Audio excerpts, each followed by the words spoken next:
All right, so we're here with Flight Time Lang, and Flight Time, you are the dribbling specialist for the Globetrotters. So I want to ask you, what do you think about some of the new school sort of, I guess, Globetrotter movements like And One, those kinds of guys like Hot Sauce, White Chocolate, all those guys. What do you think about them and their sort of staying power? Because you don't hear of them as much anymore. The Globetrotters have been around since, the early 20s.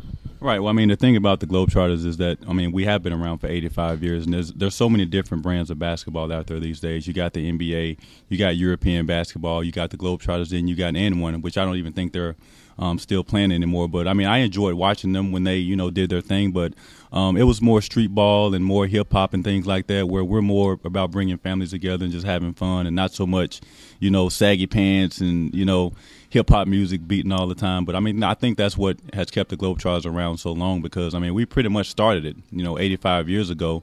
And the reason why people continue to come back is because the memories that they had when they were kids. So, in turn, they bring their kids back, and it's just like a continuous cycle. And hopefully I'm doing the job good enough to where people will be able to do it 85 years from now and people continue to come.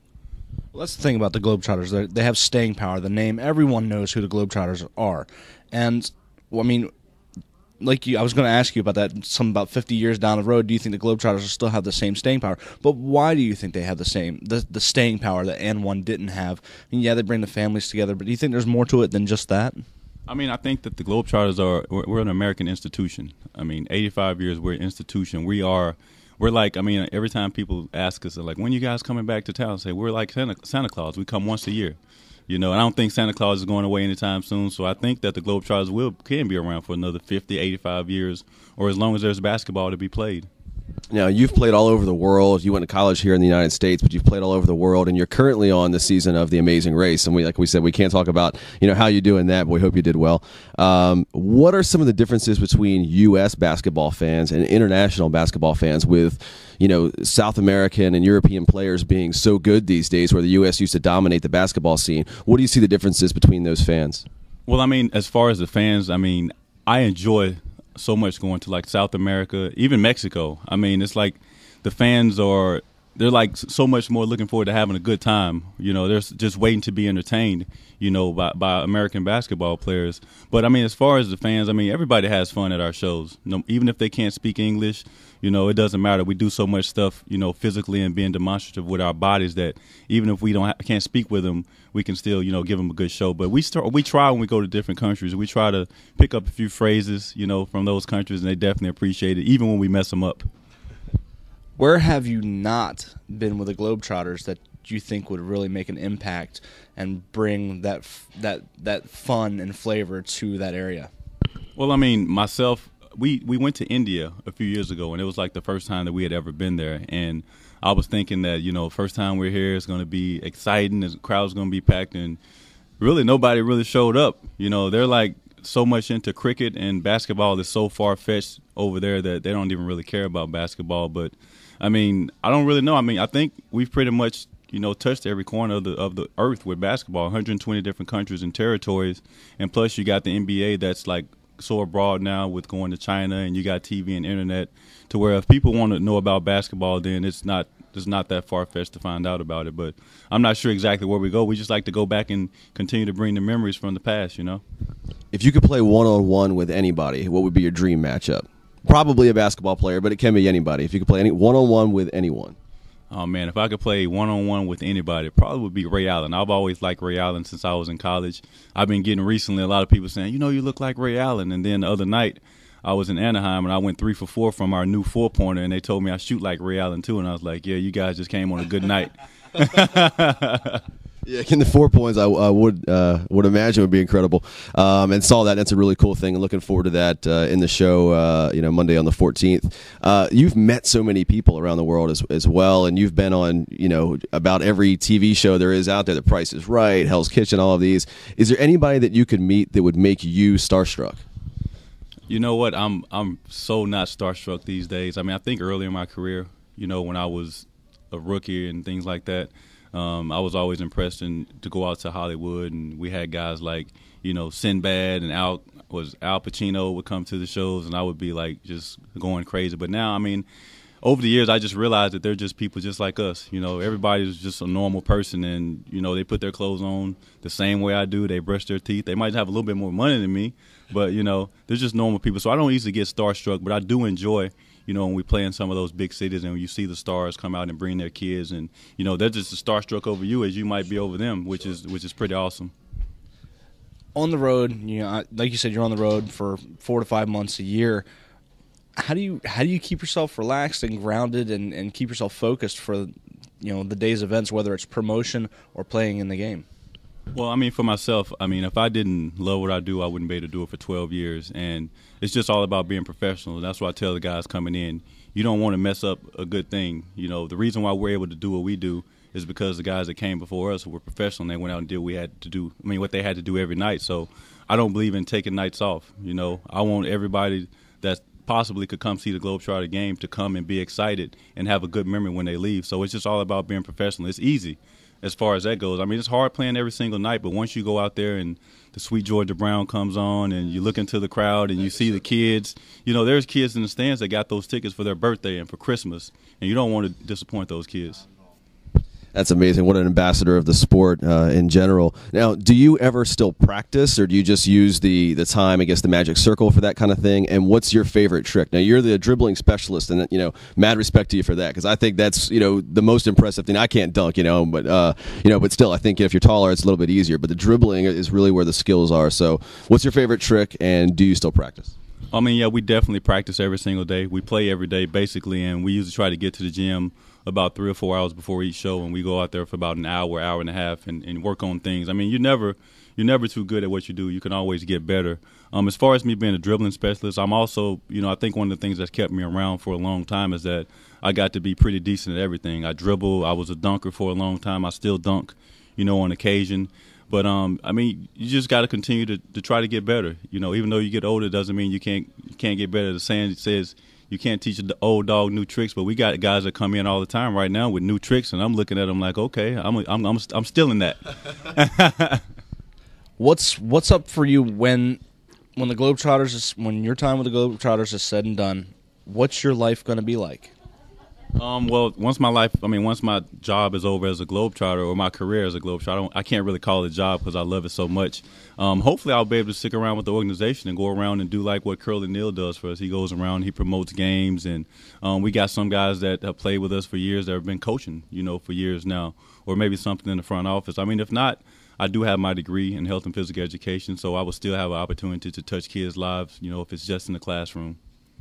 Now, you've played, like we said, all around the world in small places and big places. You came from a small town. When you're playing here in our area, it's actually kind of still a small arena. Where do you prefer to play, in small venues or the larger arenas? And how does that affect the tricks that you can pull off that, people up in the nosebleeds can see and appreciate? Right. I was just telling somebody yesterday at one of the stations I did, I definitely enjoy the smaller venues because, my best days of basketball and some of the most memorable moments were in high school and college. So when you have a chance to go in front of a small crowd, it's more hands-on, it's more interactive. I enjoyed the large arenas for the sake of being able to say, I played where the Lakers play or I played where the Wizards play. But for me, honestly, the most fun is like a junior college or a high school that's like packed, standing room only, because it makes me feel like I'm back in high school again. It takes me back to my youth. And like I said, you get a chance to be really hands-on with the crowd. And people in smaller towns, they appreciate you more when you come to their places. When you go to NBA cities, places like that, they got NBA teams, they got stars. But when you got the Globetrotters coming to town, people that they've seen, when they were kids on Disney Wild World of Sports, something that they can relate to, people definitely appreciate it. What is your greatest moment professionally and personally in your life? My greatest moment in my life, I would say probably number one was graduating from college. The second one was when I won the college dunk contest back in '98 at the Final Four. And then third, just being a Globetrotter. I've had so many memories as a Globetrotter. One that really sticks out in my mind is that, every year we go on a military tour where we go to military bases across Europe, Asia, and things like that. And it's so nice to be able to go back and bring those people some of home to them. They love when we come over there. And we've had an opportunity to play on aircraft carriers. And one of my most memorable really experiences as a Globetrotter was playing on an aircraft carrier. It was Theodore Roosevelt. And we flew out from Bahrain out to the sea. We were catapulted on the carrier, and for the show they cleared out the bottom hanger and put a basketball court down. And the way we entered was you had all these soldiers standing around the basketball court, and they dropped us down to the lower level, and the people just went crazy. And that's probably one of the most memorable moments I've had as a Globetrotter. I'd say so. What's the best advice that's been given to you personally, and would you return that advice to someone else who aspired to be like you? The best advice to me is my high school coach used to say, always be on your best behavior because you never know who's watching you. The way I got to college was my scholarship was by hearsay. A guy that was from my hometown, he left a couple years early and went to play somewhere else, but he went to a school and he came back home, on the Thanksgiving break, and he saw me play.